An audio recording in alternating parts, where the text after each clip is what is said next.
Hi, techies. Welcome to the Can We Talk podcast. This is episode 1, so I want to give you a spiel about everything we do here and what we'll be discussing.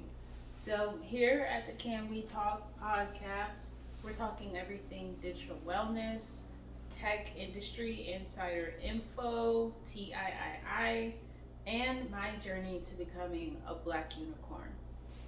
So let's talk a little bit about what each of those mean, and then we can get into the real stuff. Digital wellness is a term that I've coined, and it has to do with the opposite of what I call techaholics, which is technology addiction. And technology addiction is a controversial conversation, but the fact of the matter is that the majority of people who use technology in any way, that's social media, that's streaming, television, that's work, working on a computer. The fact of the matter is that the majority of us are actually addicted to technology just from the way it's designed. It's designed to have certain effects on our brain, to keep us engaged, to keep us awake, to encourage us to keep scrolling, and more things that we'll talk about in subsequent episodes. Or you can always grab my ebook at the link below, and where I talk a lot more about that. But I'll explain a lot of it to you on the podcast episodes as well. So, digital wellness is what I created to combat that technology addiction. So, think of it as the same as physical wellness. Physical wellness is everything you do to not only prevent from being ill, but to optimize your body and to feel as best as possible. And digital wellness is actually a mind and body connection that is a way of living more intentionally in the way that you interact with technology and digital tools so that you don't fall victim to the negative effects of technology addiction. So, second thing we'll talk about is the honey. I'm gonna tell you about technology industry insider info. I know that I'm someone who works in tech. I've worked in tech for over 6 years at this point, and I noticed that tech jobs became trendy in the last few years. And I also noticed that there's a lot of people who have recently entered the tech industry and have become thought leaders on it, and they really only have certain parts of information, or they're only giving one side of the picture. Or I've also noticed that not many people have the position or the path that I've taken within the technology industry, because I'm really an OG with it. And even though I'm so young, I have a lot of experience and a lot of inside information that a lot of people could benefit if you're looking to join the tech industry, or you're in the tech industry and you're feeling stuck, you're feeling stagnant, you're hitting a glass ceiling. I'll get into all of that and teach you how to navigate those things and get what you want out of your job, whether it's just because you want to have a good pay to invest in your business as much as possible, which is what I'm doing to eventually exit from full-time corporate America, or if you really just want to take the path all the way and take all the opportunities you can to excel up the corporate ladder. There's a lot of potential there, especially if you're in the tech sector. So the T, baby, will be all the tech industry insider info, and I will be spilting.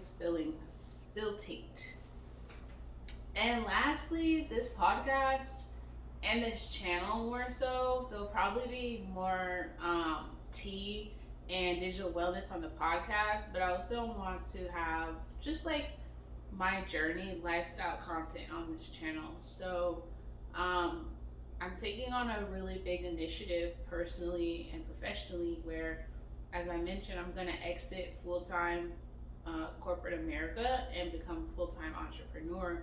But not just to do it, I actually have a really big vision to build an artificial intelligence company that will be publicly traded and will one day be worth $1 billion, which is in tech talk.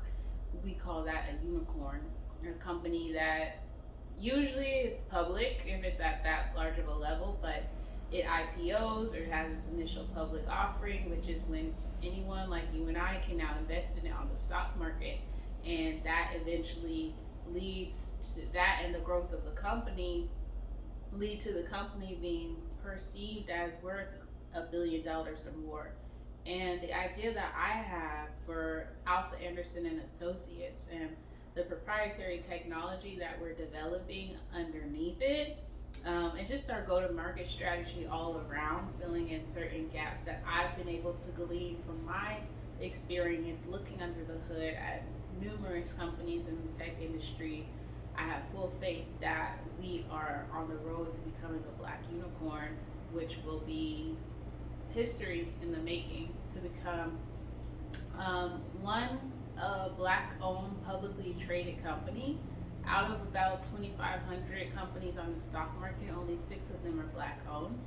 And then two, to become a publicly traded, black owned, woman owned technology AI company. Never been done before. So let's do it, and let's document it and come along with me on the journey, because I think that it will be a really, really interesting ride. That's everything that I'm going to be talking to you about here at Ari Talks Tech. But now, can we please talk? So, this episode is the truth about working in tech. I'll explain to you who I am, what my experience is in tech, so you understand where I'm coming from, and then I'll give you all the tea I have about the technology industry, and that should hopefully help you better navigate entering or moving horizontally or vertically within the technology industry. And it's also a big part of the data that I'm putting into my company to make it a better tech company than the Alphabets, the Googles, that's Alphabet, the Facebook or Meta. And those companies are worth quite a bit, and they're kind of a hot mess. That's the tea. So, can we talk about me first? So, my name is Ariana Buckner. I'm a technical program manager at Saks Fifth Avenue Corporate Information Systems Department. So, let me break all that down for you. Technical program manager is just a promotion up from a project manager, which you may or may not have heard of. I'll do an episode going on a deep dive into what project management really is, but for now, let's just think of it as the art of getting stuff done. So a project manager manages a project at a time. Program manager, which is what I do, you manage multiple projects at a time that all feed into one general initiative. So currently what I'm doing is I'm managing all the infrastructure projects at Saks Fifth Avenue Corporate Information Systems. So when I say infrastructure, that means any, like at your company, whatever it is, there's certain technology infrastructure that has to be there to make it run, right? There's something you have to log in at some point for something. That's infrastructure. You have to get paid. Those are all automated jobs in the cloud that send messages across the world and to the banks that this person is employed, this much time has gone by, or this many hours have been logged, and this amount of money needs to now deposit into their bank account. That's all technology. So that's all part of infrastructure. Everything it takes to make a company run is the infrastructure.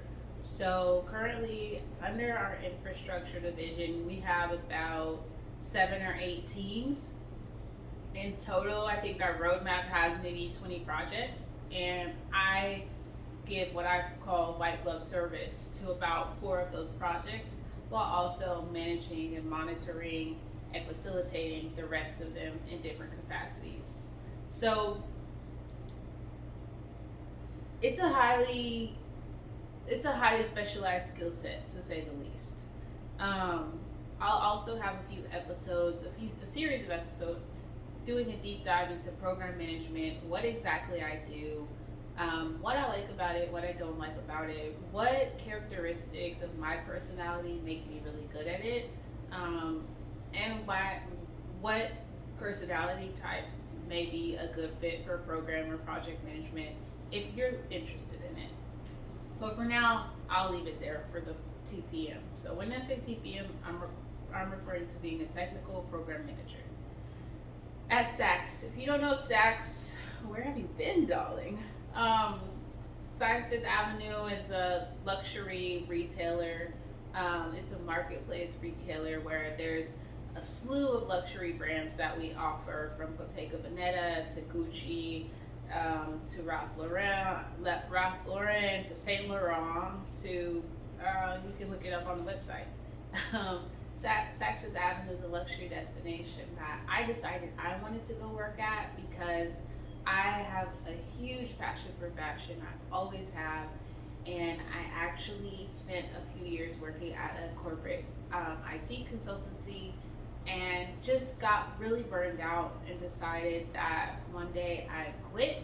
I put in my 2 weeks. I couldn't take it anymore, and I just thought really deeply about what do I actually like, what do I actually care about, what would actually bring me some sort of fulfillment where I can bridge the gap between the skills I have and the interest and personality I have. So that's what led me to Saks, because Saks.com is a full e-commerce situation, and it's across all of North America and expanding across the world. So they need someone like me who's a professional organizer to help get everything going and keep things on track. And lo and behold, they had some open positions, and of course, I was the best candidate. So that's TPM at Saks Fifth Avenue. But that's my professional side. Just in general about me, I'm from Fort Worth, Texas, born and raised. I'm in Fort Worth right now, downtown Fort Worth, shooting this podcast. I'm 28 years old. I'm Black. I'm American. I'm the youngest of 3 sisters. I have 2 older sisters. The one right above me is 33, and then the one above her is 34. And I love my sisters very, very much. We're really close. My mom also is here. We all live in Fort Worth, which is nice. My mom's here as well. She lives like 10, 12 minutes away from me, so I love that. Let's see, I'm a Virgo. I'm an INTJ. My human design is a generator. And you'll find out more about me as time goes on. So how did I end up as a TPM at Saks, right? In this field in general. So we have to take a step back and talk about my college background, what my degree is and how I got there. So my bachelor's degree is for information systems. I went to LSU, Louisiana State University, go Tigers, and I went to their information systems and decision sciences program, which it just means the technology of business. So that degree is housed inside the business school, and nowadays, like I mentioned earlier, every single thing, especially that has to do with business, has some sort of technology aspect attached. Information systems is just learning what all those pieces are, how they work together in different architectures, and how everything feeds to each other and speaks to each other, and how you translate a real world business process into a technological design and map of systems and processes on the other side.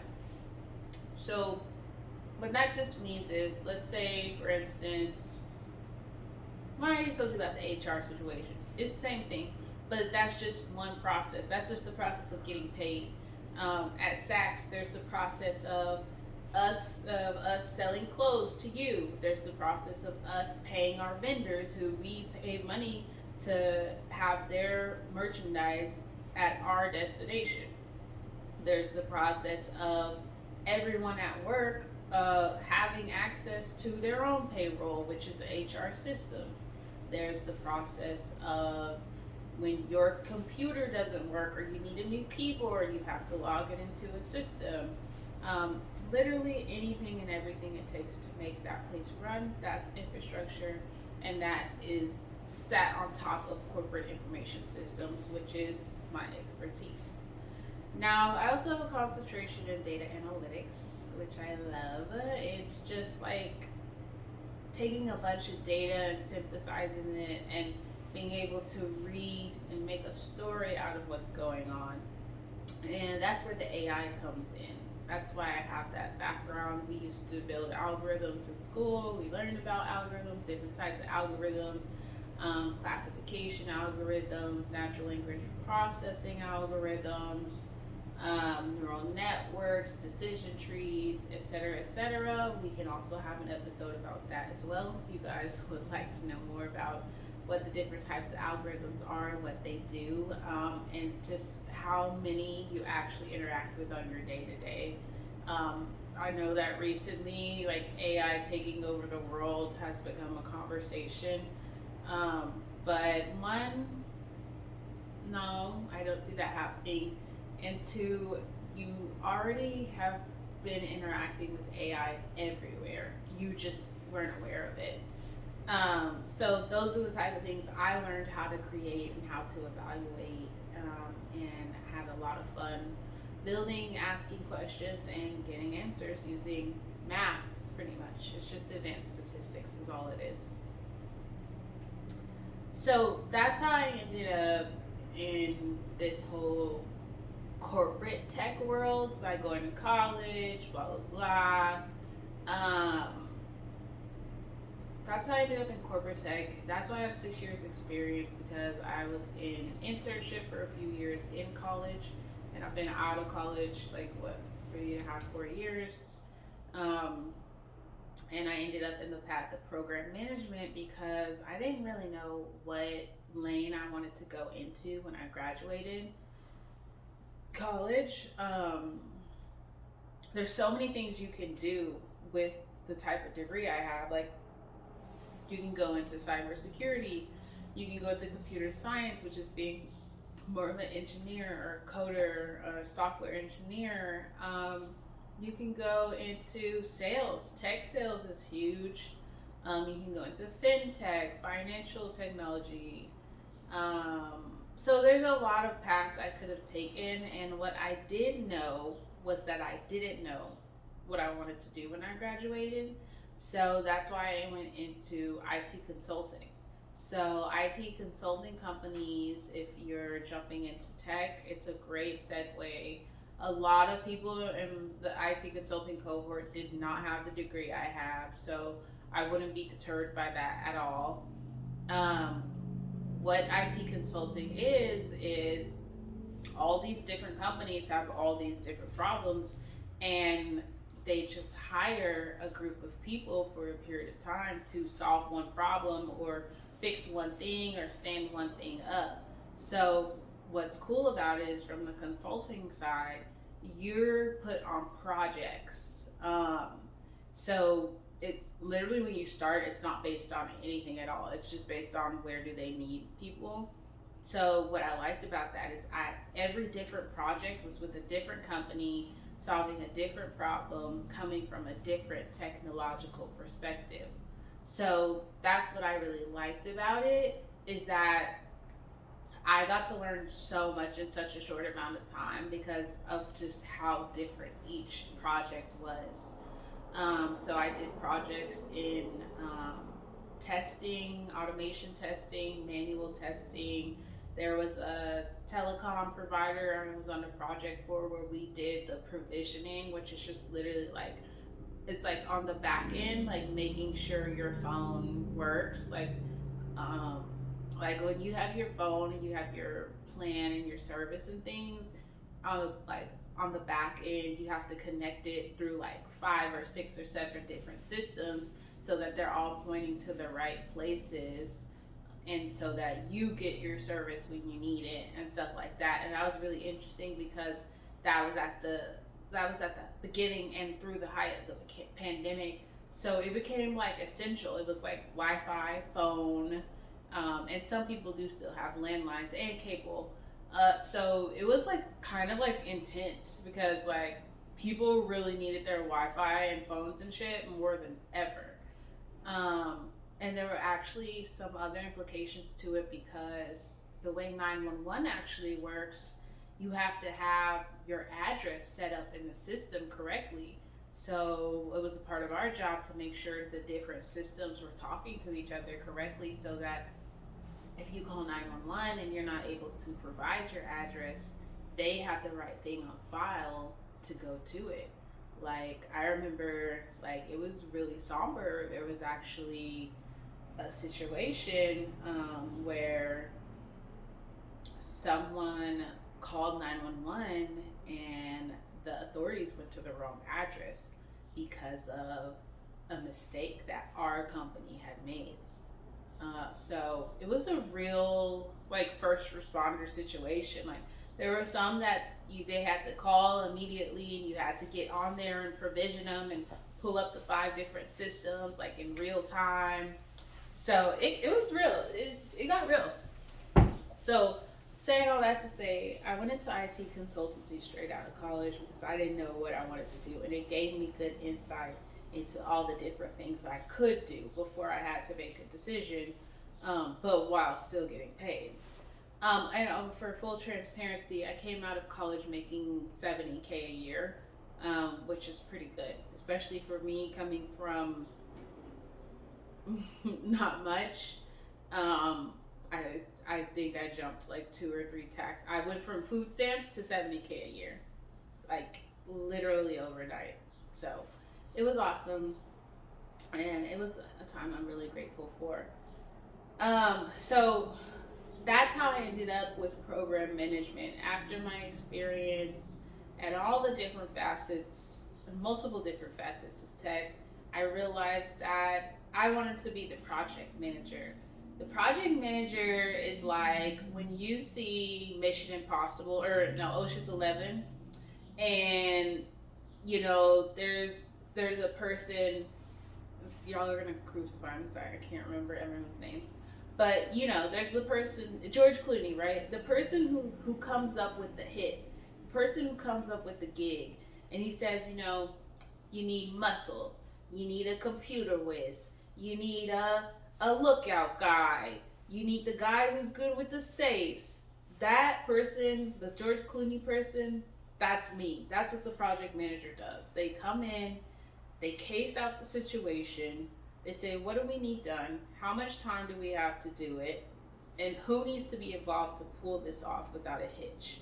So that's literally what I do, and that's why I love it because it's fun. Like it's like Mission Impossible. Like I have to come up with creative solutions to new things. I learn who's who. Like I know I've probably learned at least 200 plus different contacts just from being at my company for maybe 9 to 10 months. Just because of the nature of what I do, I have to learn who's who, and it's really cool. So when I did all my experience in IT consulting, I thought project management was good, and that's when I started to project manage in some of the projects in consulting. And then once I got burned out of consulting, that's when I came to Saks, and that's where I'm at now. So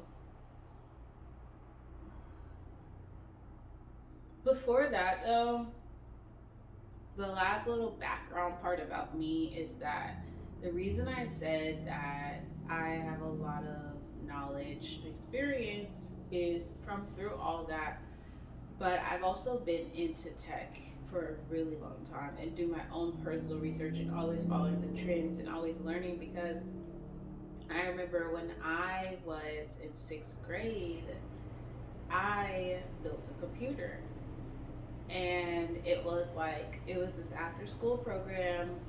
I went to this magnet school that was like way across town, and Um, it was this after school program, and I really wanted a computer super bad at the time. I remember they were super new. Like, this is like 2006. Like, only a few people have them in their houses and stuff like that. And I wanted one so bad, but we could not afford one. Like, not even close. Like, girl, stop. Christmas, no, stop. So I remember I read that part of their after school program was if you can build the computer, you can take it home. So I entered into the after school program. I went every day after school. I think it was like for a semester. I don't remember. But I built the computer. I brought it home and I was just like so ecstatic, so proud. Like I was like the family geek squad after that. And my mom was just like really proud and like kind of astonished, honestly. Um, and ever since then, I was just kind of like the computer girl. And I took that very seriously. Like, I took it really seriously for a while.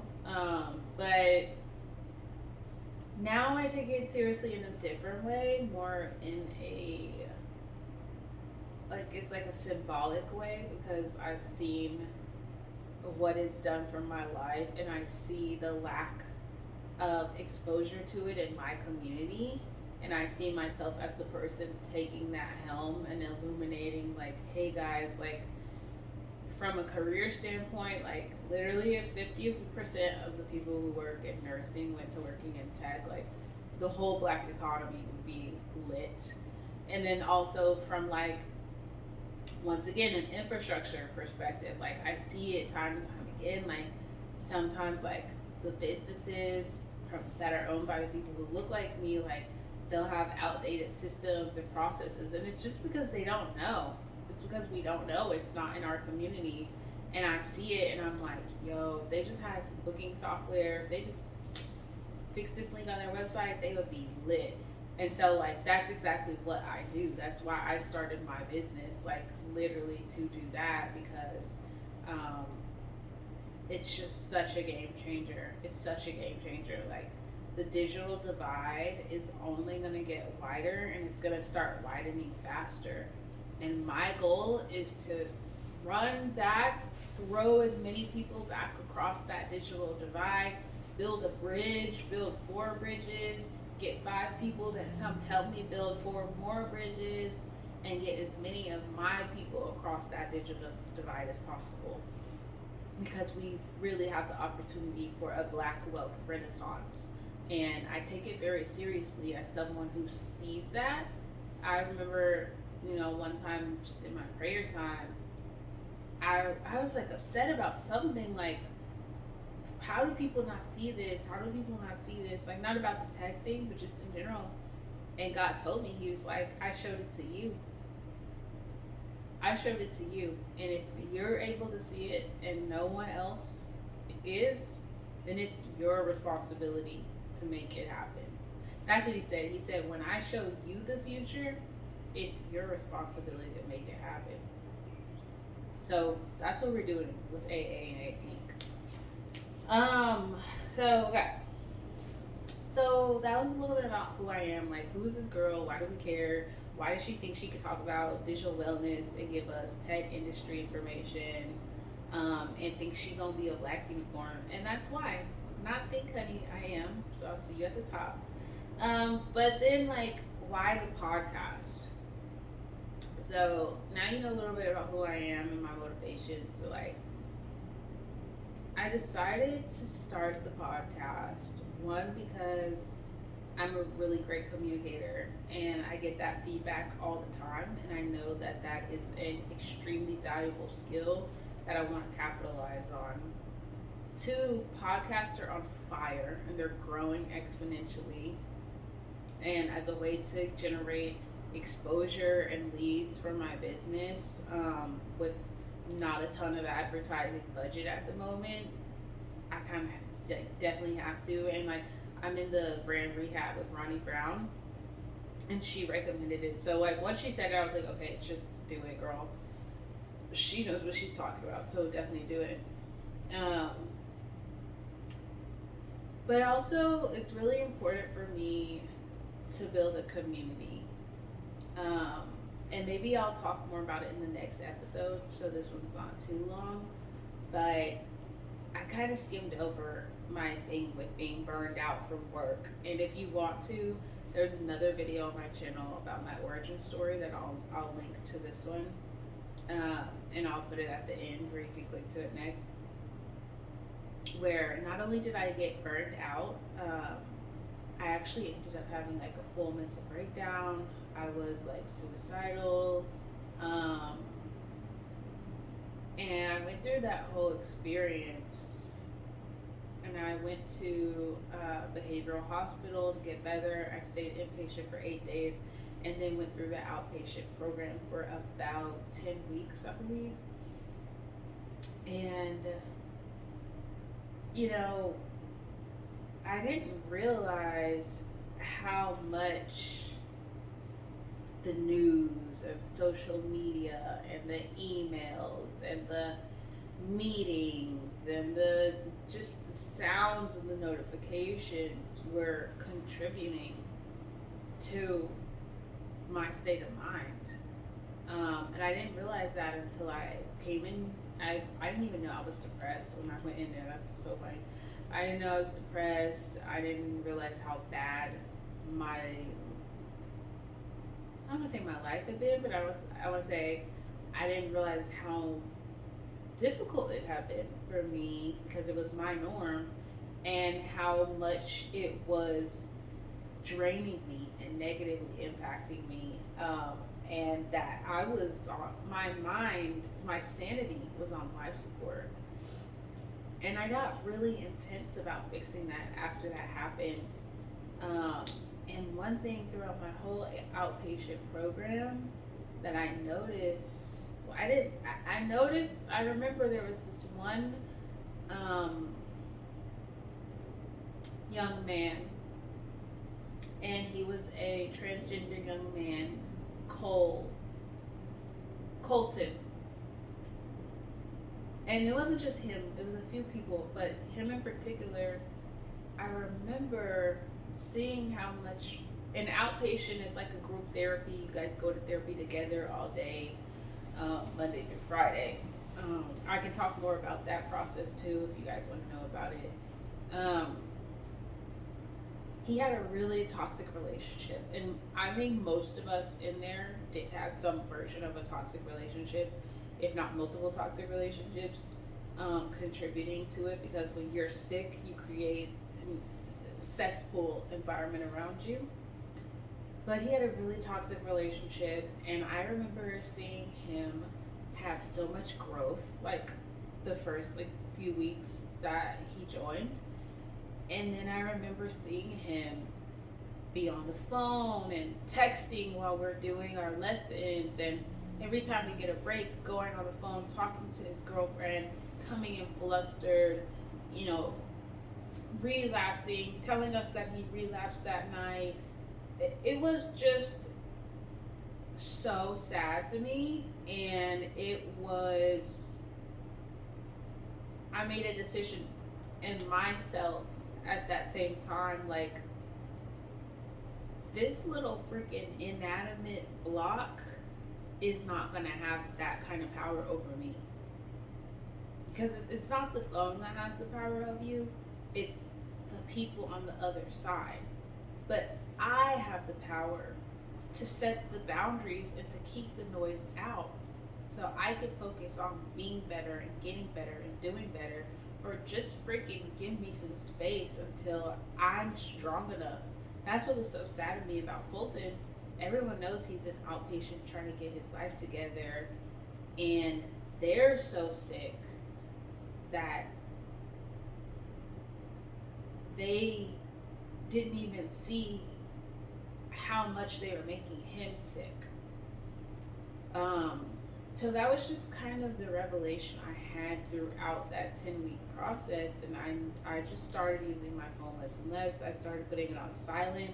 I started leaving it off all weekend, and doing these different things that eventually accumulated into what now I consider a digital wellness routine. And I know 1,000,000% for a fact that those practices that I added on to the instructions I was given, because I have a whole binder full of mental health homework and notes and exercises and tools from that time. I know that for me, adding on the digital wellness aspect is what helped me stick to all the things in the binder, or helped me keep enough clarity in my mind to remember to go back to my tools, or to remember, you know, the techniques I learned in class today because now I'm triggered. So, all that to say is that I created this podcast and this platform to create a community and a safe place for people who may be feeling the same things I was feeling or that Colton was feeling, and don't know how to get out of it, right? Because part of it as well is there's social media, but then there's work. Like, I was at a point in tech, like, sometimes we work with com- uh, teams offshore, which is in India. So their time zone is almost flipped. It's like 11 hours off of us or something like that. So I would be in calls and meetings all times of day and night. I was like not getting any sun because working hours were back to back to back meetings. I remember one time being in the gym and my manager calling me because I was like offline on my laptop, and I just like had left for 30 minutes to just, and it was like 6 a.m. to just get a breather and get moving. Like, so if you're in corporate America, if you're working, or if you're just personally feeling overwhelmed, bogged down, anxious, irritable, always checking your phone but don't even want to look at it, don't know why, um, I am the first to welcome you to Techaholics Anonymous. And that is our community just for us Techaholics to be full, real, raw about what we're struggling with, about how we're getting better, and just to support each other. And I will be giving you guys my tips. I'll give you great insight into real examples of how I stay balanced, or when I get off balance, get back on balance. And the signs that I can see in myself and in others that can hopefully help you live a more digitally well life, which translates to physical, mental, and emotional well-being. So that's my like main goal of even starting this podcast and going on and rambling about who I am. And I see it all the time. Like, for instance, one of the things I do is some days I leave my phone at home on purpose. Go to the coffee shop, go do errands, whatever. Go on a drive, get lost. Sometimes I do get lost, and that's okay. Um, and one time I was like, I was going to one of the coffee shops for work, and something was happening. They were like, "Oh, I'll just text it to you." And I was like, "Oh, I don't have my phone today." But they're like, "Oh my gosh, I would die. Like, you didn't go back and get it." Like, just stuff like that.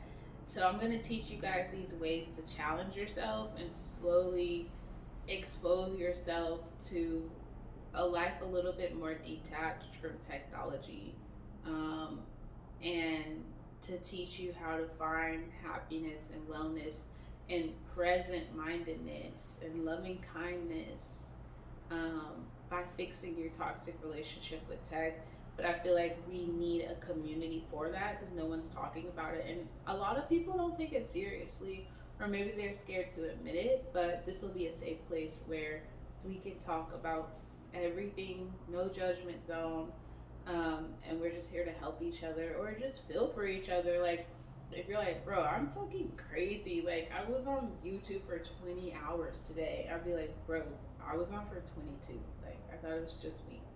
Like, sometimes that alone just helps. So, main reason I've started this podcast is to build a community of Techaholics Anonymous. Discord link is below this video. It's also at the link in my bio on Insta.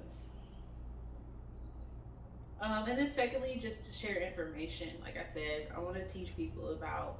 Um, I want to answer all your questions about getting into tech, navigating your role in tech. Like for instance, there are certain things where I've helped people I work with become more upwardly mobile within tech, or I've helped people who wanted to get into tech but didn't have experience, didn't know where to start. I helped them get those first few projects and put a portfolio together that gets that toe in the door that you can then kind of wiggle in the door, which will then allow you to come in and build your own fort once you get in the door, because now you know how to talk the talk, you know the lingo, and you know your worth. And then thirdly, just spill tea, honey. I'm messy. Like, I'm messy, but I don't be messy with everybody.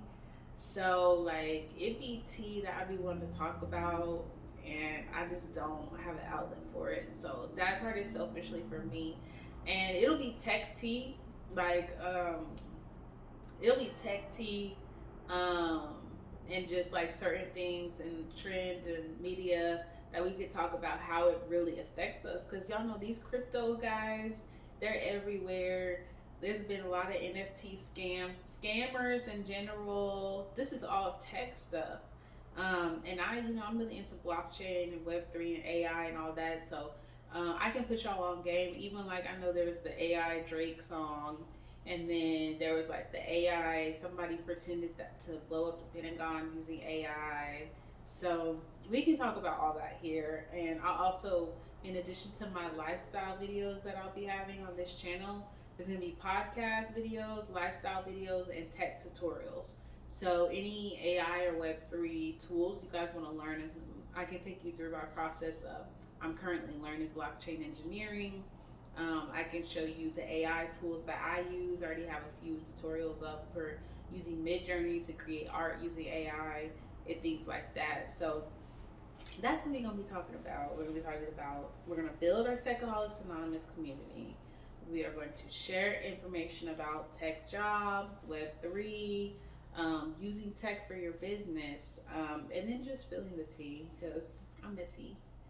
So um, that is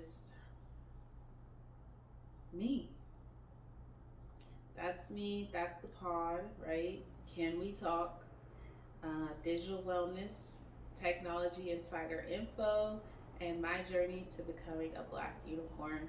I am so excited to have you on this journey with me.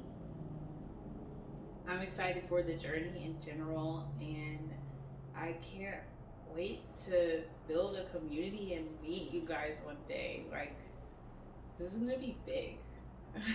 So, thank you, and feel free to drop in the comments anything I touched on just slightly and you want to know more about. I'll make some episodes for you guys. Anything you've been wondering about, throw your questions at me, drop them in the comments, or send me DMs. You can follow me on Instagram or TikTok. Please subscribe and comment, and subscribe if you like the content, if you're ready for more. And I will see you in the next episode. Thanks for talking to me.